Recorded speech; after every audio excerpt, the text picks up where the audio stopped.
This little MS170 saw, from the best I can tell, was manufactured in March of '08. The guy that owns it has never done anything to it. I think he told me his mother got it for him for Christmas or something like that. His complaint is that it doesn't cut under load. It bogs down.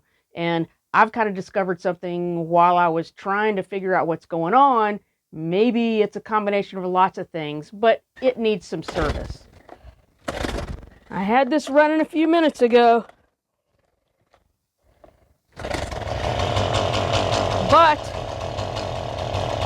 I think the problem, as you can see, maybe it's not a matter of bogging down, maybe it's a matter of the throttle is not hooked up. Who knows? How you doing? Nope, my name's not Tom. I'm the Lawnmower Lady, and I like fixing small engines. I was actually having trouble getting it started earlier, and now you can see all this blow by. It was wanting to flood out, but I think the biggest issue, well, amongst others, is the throttle doesn't seem to be doing anything. In addition to the other issues I showed you earlier, it obviously is going to need, this air filter is just as hard and as crunchy as it can be. I'm going to use Stihl's maintenance kit. That's their part number 605122. They do make good quality aftermarket parts, as well as carb kit RB77. This kit includes an air filter, a spark plug, and a fuel filter. So since nothing has ever been done on this, that's what I'm going to start on and see if we can't get this thing running properly. Wow. And the plug that's in it is a Champion. It's an 8Y plug, and I think that that is a little bit cooler than the plug that comes in the kit, which is a BP MR7A. It's pretty oily and black. No doubt having trouble with the clogged up air filter. 8mm to get this muffler off. No doubt it's going to be clogged up.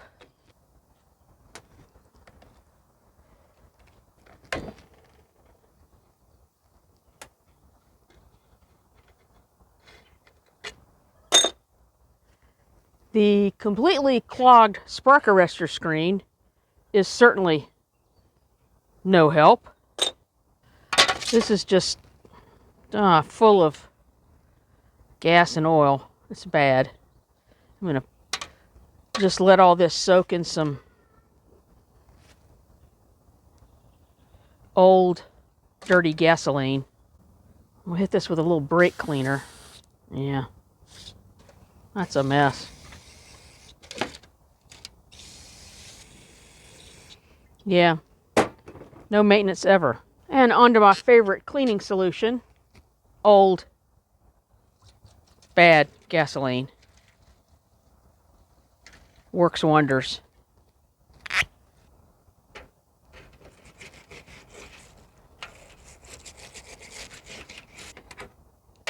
Let all these soak for a while.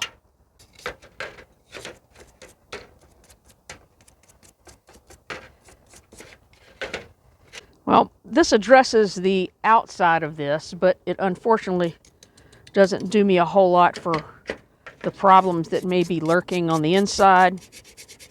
I'm just going to go ahead and pour in some more gas, and hopefully that can slosh around a little bit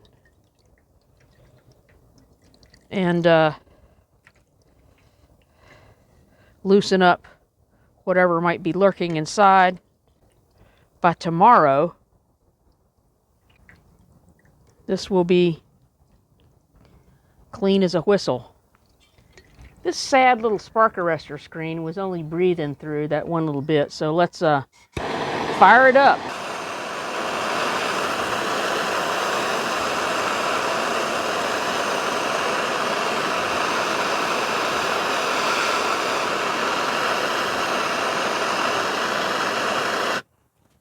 It's getting there.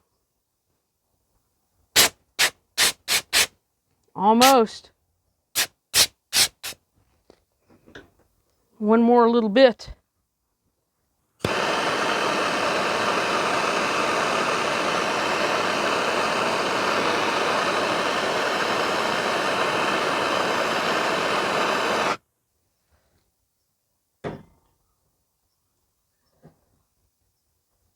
Just like new. I don't think compression will be an issue, but let's check it out anyway.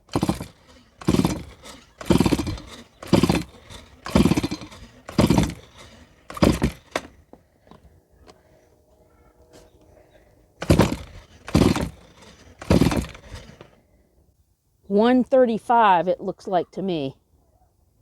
That's nothing to sneeze at. And that piston, to me, I mean, looks just as clean as it can be. Not sure if you can see that or not, but the top of the piston does have a fair amount of carbon on the top of it, which is to be expected.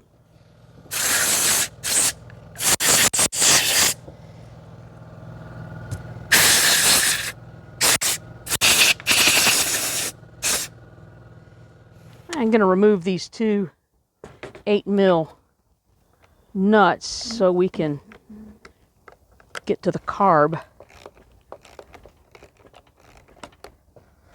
Almost. There we go. Don't want to lose those. There we go. And the other one. There we go. There he is.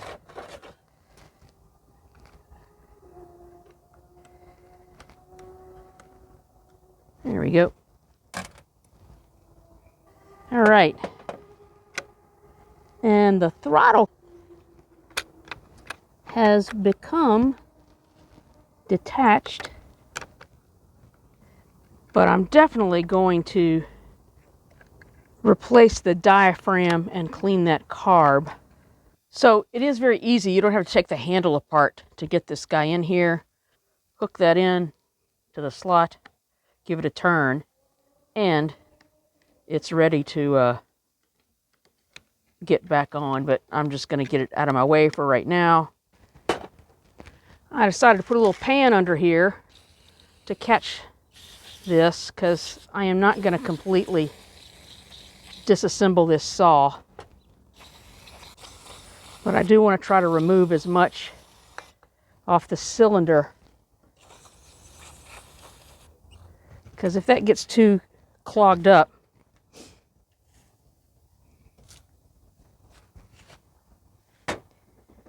I think this saw could overheat, and I certainly don't want that to happen. And I know a hemostat is not the right tool here, but this very gently pops out of that little clip right there. Be gentle because it's easy to break. And then just slide this out.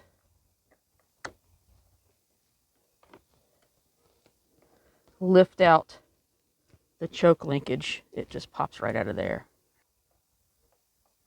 Gently. And we're going to pull that off of here like so. And we're going to gently remove the fuel line.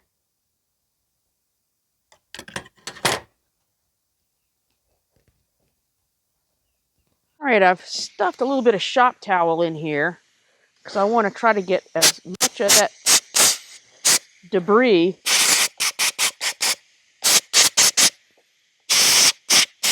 out of here as possible.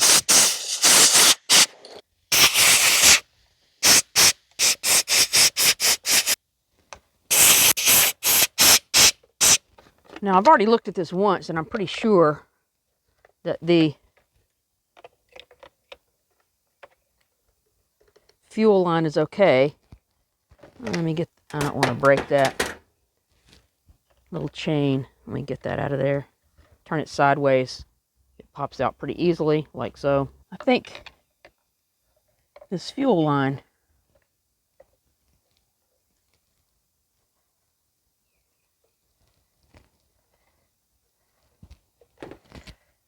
feels, it's not collapsed, so I'm pretty sure that is not a reason for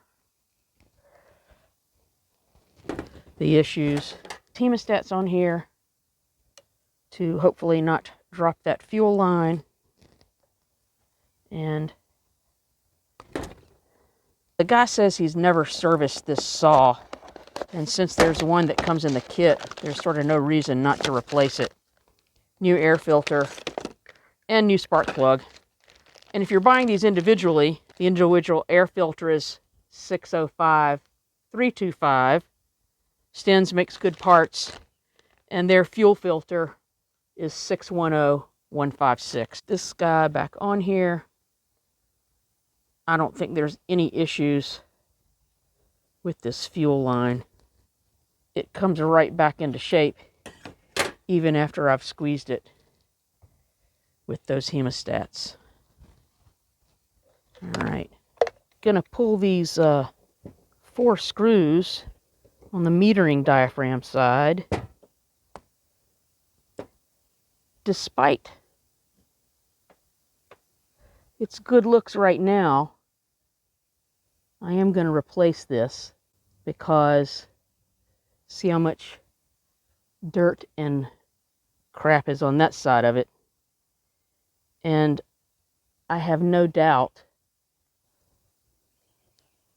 even though that gasket's probably all right, I have no doubt that once this thing dries out, I mean, it feels kind of supple right now. It's just not. And we're going to pull out. This is kind of tough on here. Turn on its side to get that out, because it is in there tight.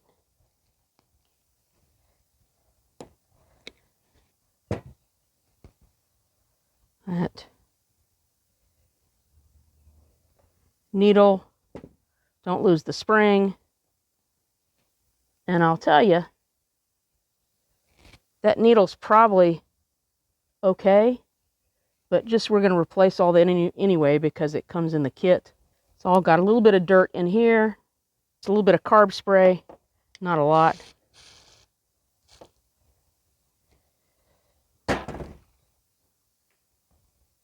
I'm going to try very carefully to get this jet out of here. If it's not budging, I'm not going to try really hard. Because there we go. Because I think these are pretty easy to tear up if you're not careful. And just to make sure that it's clear, just spray a little bit of carb cleaner through there. I don't want that flying across, because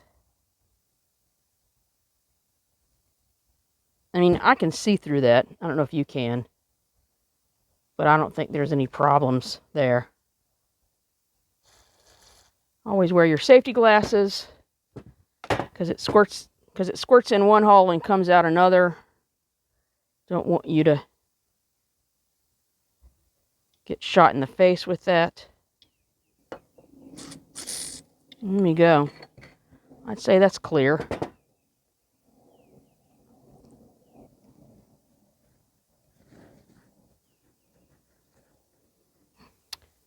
And then pull off the pump side. And this pump diaphragm has, you know, a little amount of distortion to it, but the inside of this looks really good. And then we're going to peel off that old gasket. A little bit of clean that off and get this screen out of here, which actually doesn't look too bad.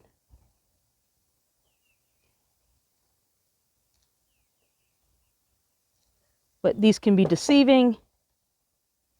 I can see a little bit of crud in there. Not sure if you can, but I think that was all right. But since we have another one, just might as well replace it. And just a couple of shots of carb spray. Just spray in one hole.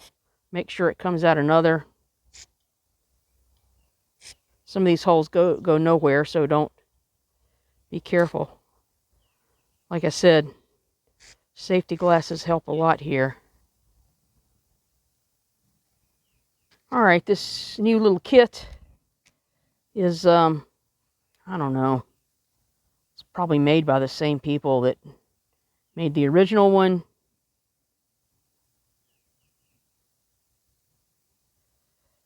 But the quality of the gaskets and everything look really good. So I doubt there's any issues here. It's got the Teflon coated pump. This inlet screen appears to be just a little bit smaller than the factory one. But I think if we carefully fit that in,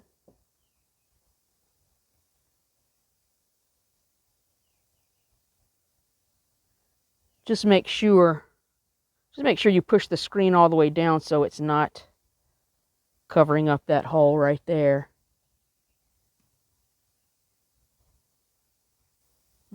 Gasket goes on first, then the pump itself, and set the pump on there.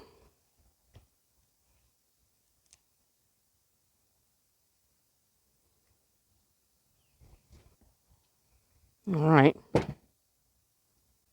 Next is this little main jet that we took out.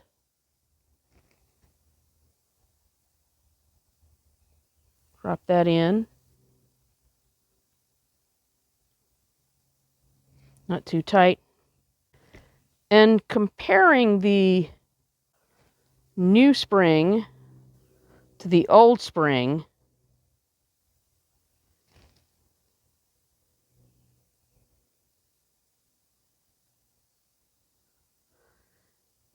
the new one definitely has a little more spring in it, so that's the one that's going to go in. All right, the spring sets in that little indent right there. And then I am going to use the old metering lever with the new needle because I don't want to have to go to the trouble to adjust this thing. And the spring needs to sit right in that little indent right there. Drop the needle in, push down on the spring. I am going to use the old lever pin. Make sure that side of the lever pin is all the way in. Hold it with one hand, and then drop the screw in and tighten.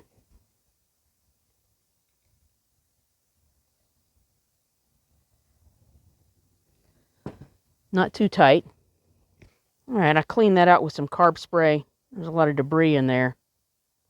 Metering diaphragm back on there. Make sure that hole right there lines up. You can put this on like upside down and backwards. And then the gasket, and then this guy goes on. Hang on a second. This faces the airbox. And get these screws started.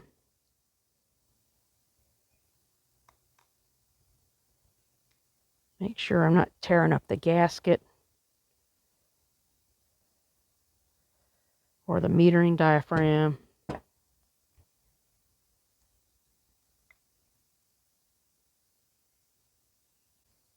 Not too tight. Very easy to strip out this aluminum body. Now you can buy this rubber sheets at like any auto parts store, but I need to make sure I can just cut it off in a little wedge shape so I can block off the exhaust port to pressure test this.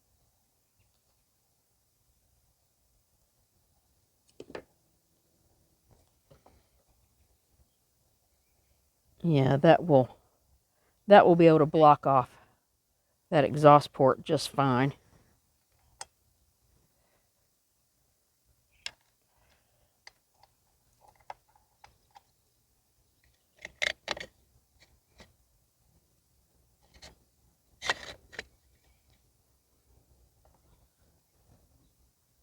Get our exhaust nuts started. And slide this rubber all the way down between the two studs. Yeah, I think this will be good. We'll be able to pressure and vacuum test the crankcase and make sure there's no problems. But the one thing you have to know is you can't run the nuts that come on here that hold the carb on. You might not be able to perceive this, but these nuts have been flattened.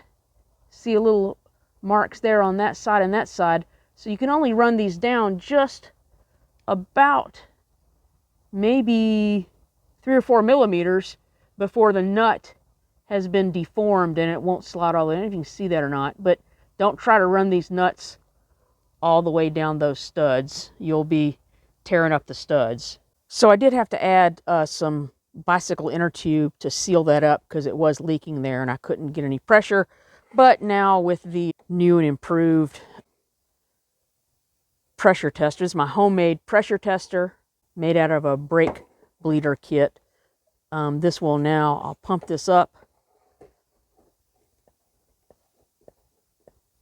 And it's holding 5 pounds of pressure just fine. And I'll hook it onto the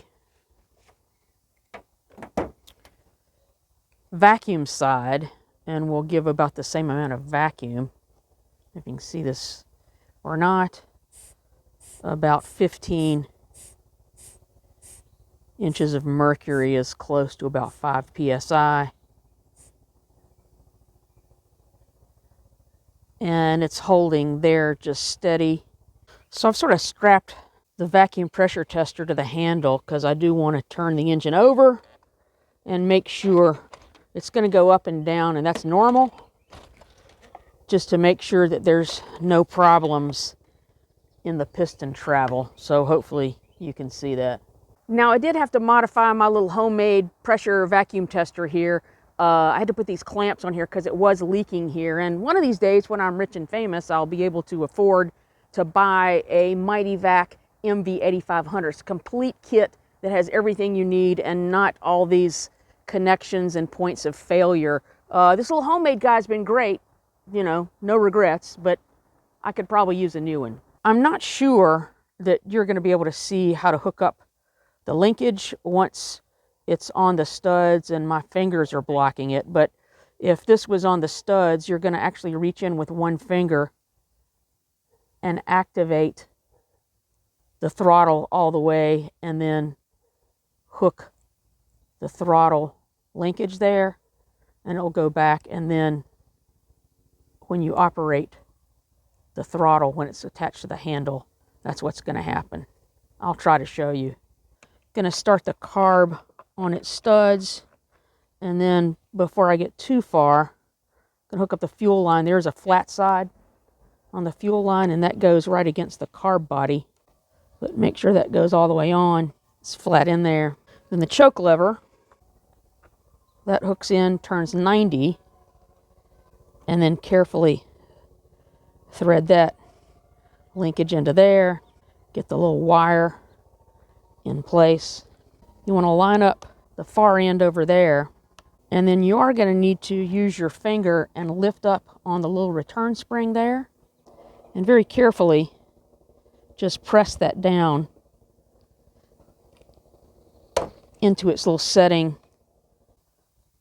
Be mindful of putting a lot of pressure on that little guy right there, because once that's gone, it's kind of a mess. Throttle. And then this is where I don't think you're going to be able to really see what I'm doing. That's going to work just fine. Fit our air box back onto the studs. And choke is still working fine. Get these nuts on.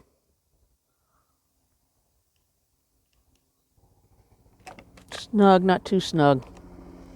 New air filter. And just double check and make sure all of our linkages are not fouling anywhere. I think we are good. And replace the, oops. All right, let's fire this up and see if we can do anything here. All right, I suspect this is going to take several pulls to get the system primed, because there's no dry carb. Let's see how we go here.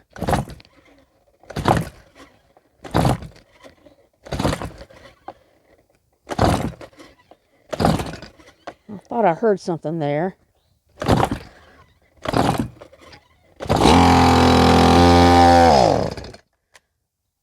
That's a good sign. Might be flooded again.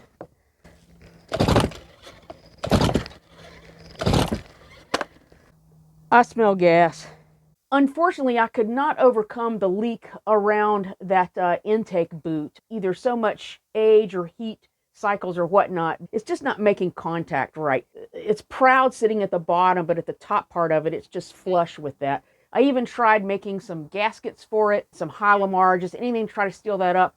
The best I could get was maybe to run it for about, I don't know, maybe 3 or 4 seconds, and it would die out every time.